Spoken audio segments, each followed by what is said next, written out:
Hello everyone, welcome to my class. How are you all? Hope you all are doing well in your life.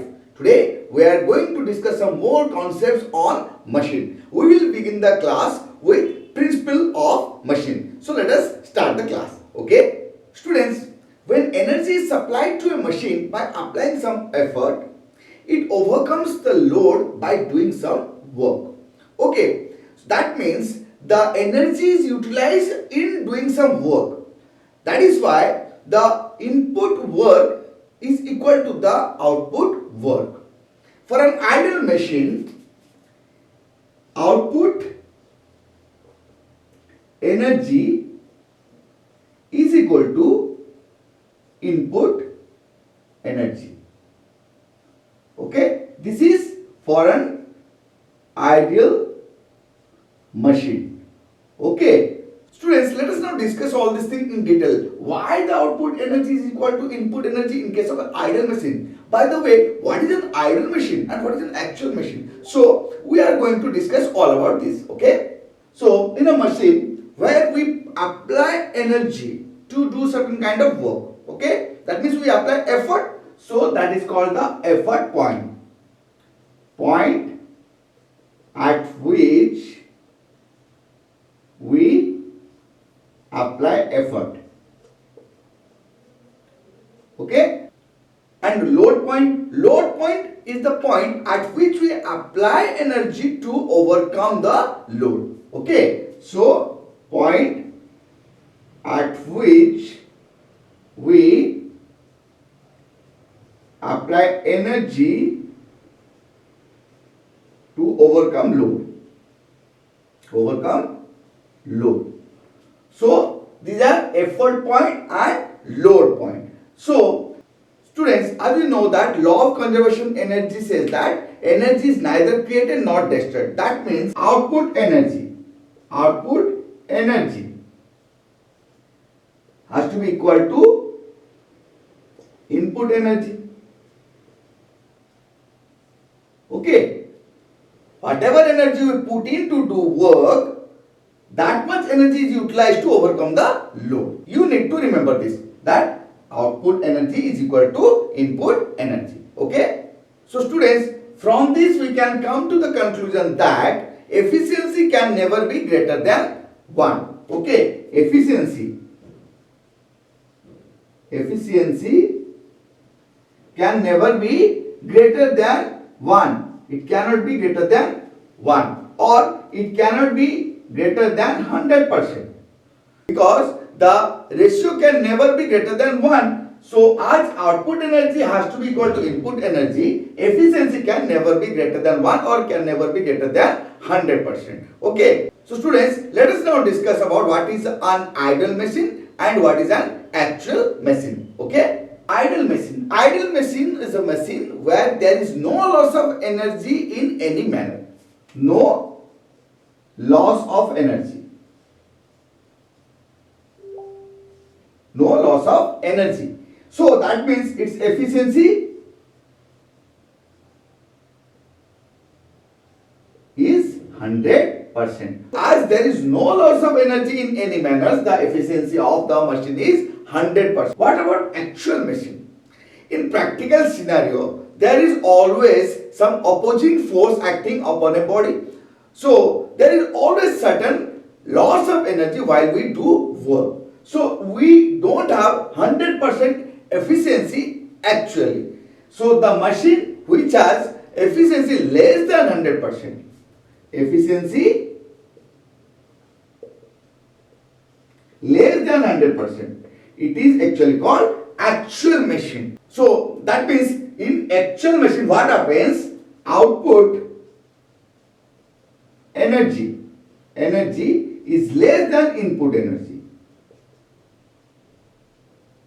So whatever input energy we provide for our work is lost in between in the process. That is why the output energy is less than input energy. Okay, so such a machine which has output energy less than input energy, that means efficiency is less than 100%, we call such a machine as actual machine. Okay, there are 3 reasons for the loss of energy during work. Let us now discuss those 3 reasons. Okay, students, three reasons behind the loss of energy when we use an actual machine are: moving parts of the machine are neither weightless nor frictionless. Obviously, the parts of a machine are neither weightless nor frictionless. They have always friction, which is opposing force, and it is the reason behind the loss of energy. The string in it, if any, is not perfectly elastic. In some machines, we see various strings attached to some parts of the body. So these strings, they are not perfectly elastic. So they are also the reason behind the loss of energy.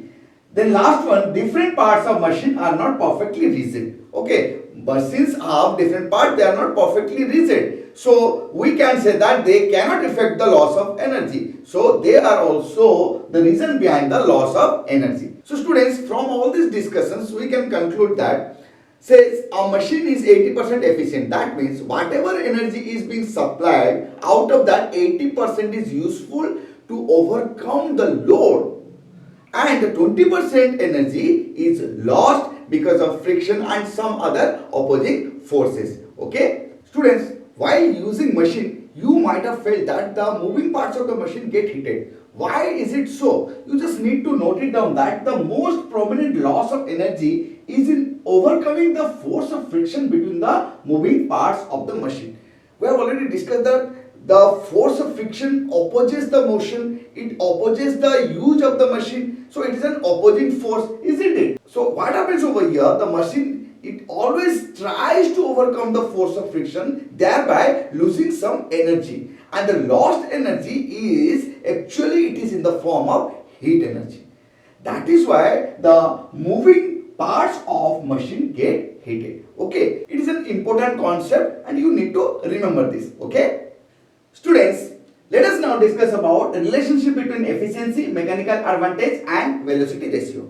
We have already discussed that work input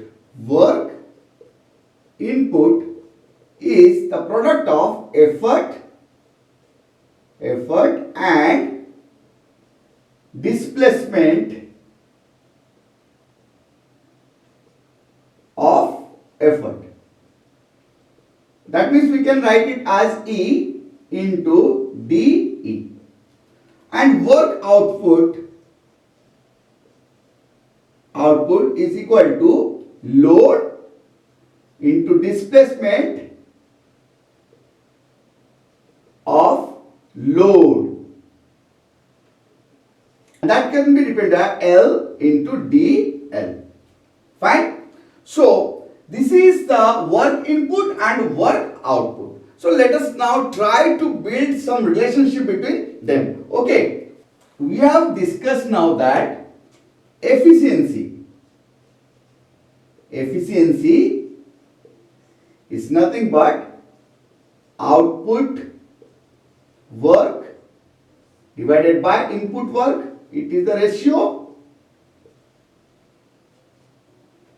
Okay. So output work is load into displacement of load, and that of input work is, that is effort into displacement of effort. Okay, so that is equal to load by effort into dL by dE. Fine. So L by E into 1 by dE by dL, isn't it? So dE by dL, if it is inverse, then it gives us dL by dE. So we can write it like this. So what is L by E? We have already discussed that L by E is nothing but the mechanical advantage. So we can represent this as mechanical advantage into 1 by dE by dL. What is it? It is the velocity ratio. So into 1 by VR.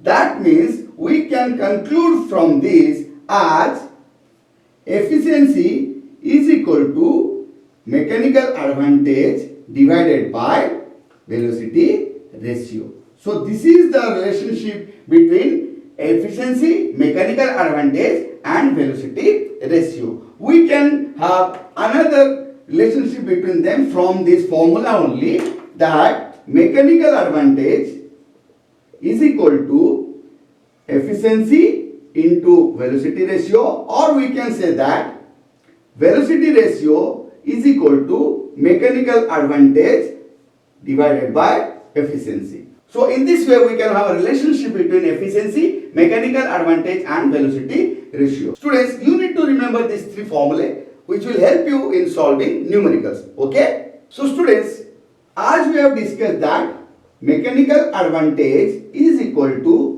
velocity ratio into efficiency. So we can define mechanical advantage in another way, that is mechanical advantage of a machine is the product of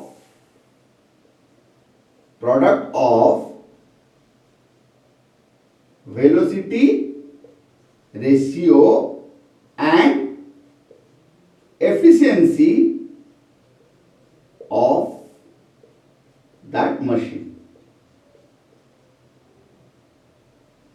Isn't it? See, MA is equal to VR into eta. That's why mechanical advantage of a machine is the product of velocity ratio and efficiency of that machine. Okay? Hope you understand. Students, today we have discussed about the principle of machine and the relationship between mechanical advantage, velocity ratio and efficiency. Hope you have understood everything clearly. If not, please watch the video again, go through the books.